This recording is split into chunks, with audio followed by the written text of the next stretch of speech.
はいどうも皆さんこんにちは。今回は徳川吉宗と享保の改革についてお話ししていきます。享保の改革といえば江戸の三大改革第1弾ですね。この徳川吉宗は江戸幕府の将軍の中でも有名な将軍だと思いますが、生まれた時には誰も彼が将軍になるなんて思っていませんでした。では一体なぜそんな吉宗が将軍となったのか、吉宗が生まれたところから彼の人生を見ていきましょう。1684年、和歌山城の城下で一人の男の子が生まれました。名前は元禄、後の徳川吉宗です。父は第2代紀州藩主の徳川光貞。そう聞くと将軍になる可能性がありそうに聞こえますが、光貞にはすでに3人の息子が生まれていましたので、将軍どころか紀州藩主の座すら回ってきそうにありません。そのような立場だったので、吉宗は子供の頃から豪華な生活はせず、質素な生活をしていきます。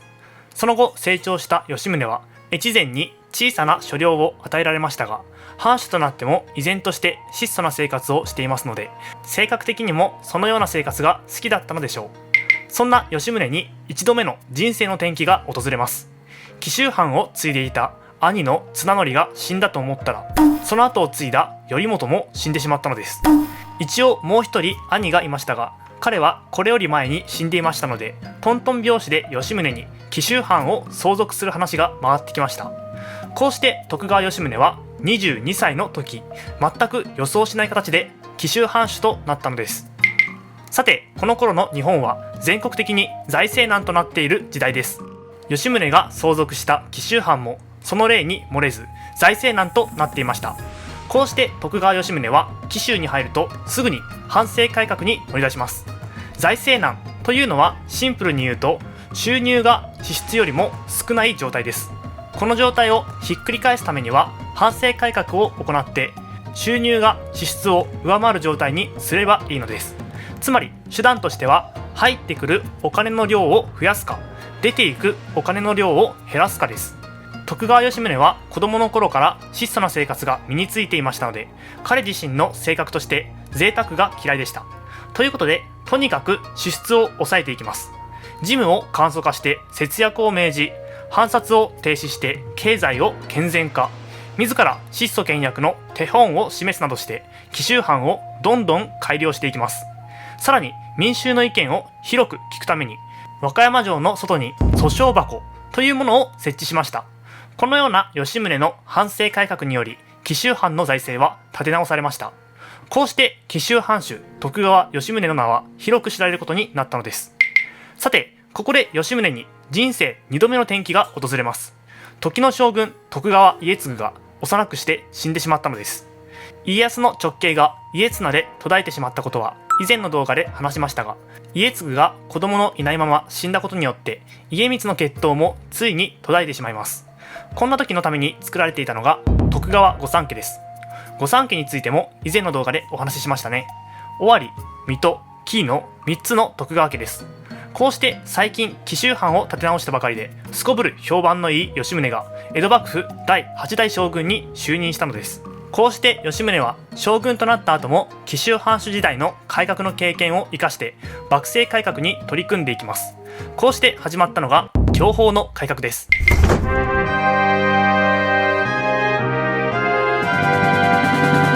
享保というのは当時の年号ですね。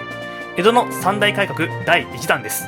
この頃の幕府の問題点はかつての紀州藩と同じく財政難。そこで徳川吉宗は幕府の財政を再建するため様々な方向から政治の見直しを始めていきます。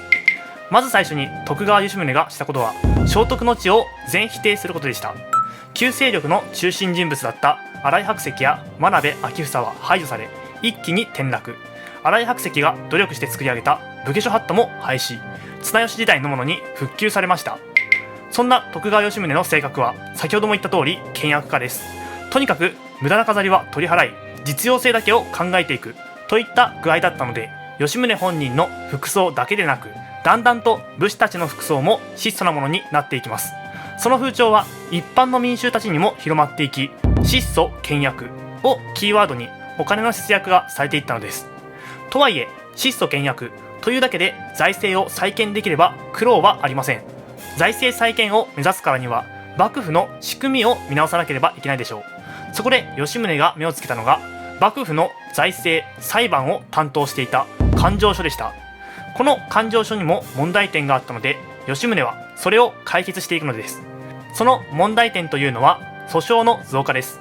訴訟というのは裁判所に訴えることですね。当時経済が発達してきたこともあり、お金の貸し借りの訴訟が極端に増えていました。実際享保3年の裁判の数を見てみると、全部で35,790件あった裁判のうち、お金関係の裁判は33,037件という具合で、実に 92% が金銭関係のトラブルでした。しかもその年に処理することができたのは約 33% なので、ほとんどは未解決のまま翌年に繰り越し、どう考えてもお金関係のトラブルが多すぎて勘定所は他の仕事ができないという状況になっていたのです。ということで吉宗は勘定所を司法担当のくじ方と財政担当の勝手方との2つに分けました。これで役人さんたちは自分の仕事に専念しやすくなります。その上でお金の貸し借りなどについての揉め事は今後幕府は受け付けない、当事者たちで話し合って済ましてくれと命じたのでした。これが相対済まし令です。またこれまでの裁判は先例やその時々の法令をもとに行っていました。しかし裁判の内容が複雑になった上に量が増えたので、江戸幕府は裁判の基準となる法を整備しています。こうして幕府が初めて編纂した判例集がくじ方お定め書きです。これによって裁判の公正化効率化が行われ、成果を上げることができました。さて吉宗が行った改革を具体的に見てきましたが、これだけではありません。先ほども言った通り享保の改革は様々な方面から切り込まれています。吉宗が次に考えたのが収入を増やす方法でした。こうして考えられたのが上げ米の制です。上げ米の制というのは万石以上の諸大名に対して石高1万石につき100石の米の上納を命じ、その代わりに参勤交代で江戸にいる期間を半分にするという制度です。ちょっと複雑なので具体例を出して説明します。例えば5万石の大名がいたとします。この人は石高1万石以上の大名なので上げ米の制が適用されますね。上げ米の制を適用すると石高1万石につき100石の米の上納なので、この大名は500石を幕府に支払わなければなりません。しかしこれには大名側にもうまみはあります。参勤交代で江戸にいる期間を半分にしてもらえるんです。今でも東京は物価が高いですが、当時の江戸も似たようなものです。江戸で暮らすためにはたくさんのお金がかかったので、上納米を支払った方が結果的に安くなるのでした。こうして全国の大名から集めた上納米は年間約19万石となっており、幕府の収入も増えるし諸大名の支出も減るという一石二鳥の制度でした。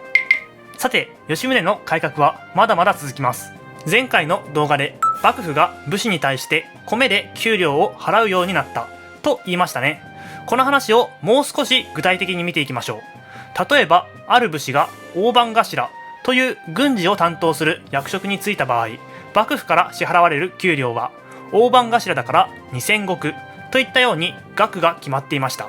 これは一見平等な制度に見えますが、よく考えると平等ではありません。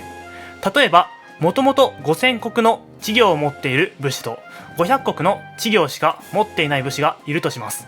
彼らが同じように大番頭になった場合でも、幕府から支払われる給料は一律で2000石、つまり片方は5000足す2000で7000石、もう片方は500足す2000で2500石となります。大番頭という役職は偉い役職なので、ちゃんと任務を遂行するとなるとそれなりに経費がかかります。その際に必要な経費は5000石程度です。つまり7000石を持っている武士は任務を遂行できますが、2500石を持っている武士はちゃんと任務を遂行することができないのでした。このような問題に目をつけた吉宗はこれに対策をしました。大番頭は5000石が必要なのだから、5000石に満たない人には不足分を全額支給すると言ったのです。つまり先ほどの例で言うと500石しか持っていない大名には不足分の4500石を支給するということですね。このような制度を足し高の制と言います。この制度が実施されたことによって貧乏だけど有能という人物を採用することができるようになったのです。さて次の話はおそらくたくさんの人が知っている話でしょう。目安箱についてです。目安箱というのは徳川吉宗が設置した箱のことです。和田倉御門近くの評定所前に置かれたもので、庶民たちが幕府に対して意見を言うときに使われました。ただ何でもかんでも意見していいというわけではなく、政治を行う上で有益な意見、役所の不正や政治に対する不満や批判、訴訟を起こしたにもかかわらず裁判が放置されている場合といった条件がありました。さらに名前と住所を明記していないと燃やされてしまうので、そこに責任は伴います。とはいえこれまで将軍に対して庶民が直訴するなんて絶対にありえないことだったので、これは画期的な制度でした。実際にこの目安箱への投書がきっかけとなり、町火消しの設置や小石川養生所の開設といったことが行われています。さてこのようにして様々な方面から改革を行っていった結果、将軍就任当時破綻寸前だった財政もついに黒字化することができました。しかし新たな問題が浮上してきます。米の生産量を増やしたことで米が余る状態になってしまい、米の価値が下がってしまったのです。米の価格が安くなり、それ以外の物価が高くなった。米を作っている農民や米で給料をもらっている武士にとってはこれは由々しき事態です。ということで吉宗は米の価格を上げてそれ以外の物価を安くしようと考えています。こうして行われたのが大阪堂島の米市場の公認と株仲間の公認です。天下の台所大阪には当時米市場がありました。徳川吉宗はその米市場を公認して米の価格を上げるために米相場を操作しようとしたのです。こうして徳川吉宗と米相場の戦いが始まっていきました。とはいえ相手は経済です。勝てるわけがありません。特に江戸時代に入ってから一気に経済が成長したので、幕府は初めて対峙する経済の力に大きく振り回されています。幕府は相場より高い価格で米を買い占めて米の価格を上げるなど対策をしていったのですが、そんな時に稲子の大群が発生して飢饉になり、米が不足して価格が上がりすぎてしまう。そうなると幕府が買い占めた米を狙って打ち壊しが多発するなど、結局将軍である吉宗も経済の力に勝つことはできなかったのでした。他にも幕府は米以外の物価の引き下げを狙って流通の仕組みにも手を加えています。こうして行われたのが株仲間の公認です。江戸時代に入り経済が発達してくると、大阪に集まってきたものを江戸に送るという物流のルートが出来上がっていました。すると大阪や江戸には問屋と呼ばれる売ることが得意な人が台頭してきます。幕府はこの人たちに目をつけたのでした。大阪と江戸の問屋に対して商品の独占権を認めてあげるから代わりにお金を払ってねと言ったのです。この商品の独占権を認めることを株仲間を公認すると言います。具体例を出してみると、灯油はあなたが独占していい、木綿はあなたが独占していいと言って幕府が株仲間を公認したのです。しかし権利を認めてもらう代わりに問屋は幕府にお金を払うという仕組みでした。これによって安定して商品が送られてくるようになり、価格が安定するようになったのでした。さていかがだったでしょうか。その後吉宗は還暦を過ぎても将軍として君臨していましたが、62歳の時に将軍職を長男に譲ります。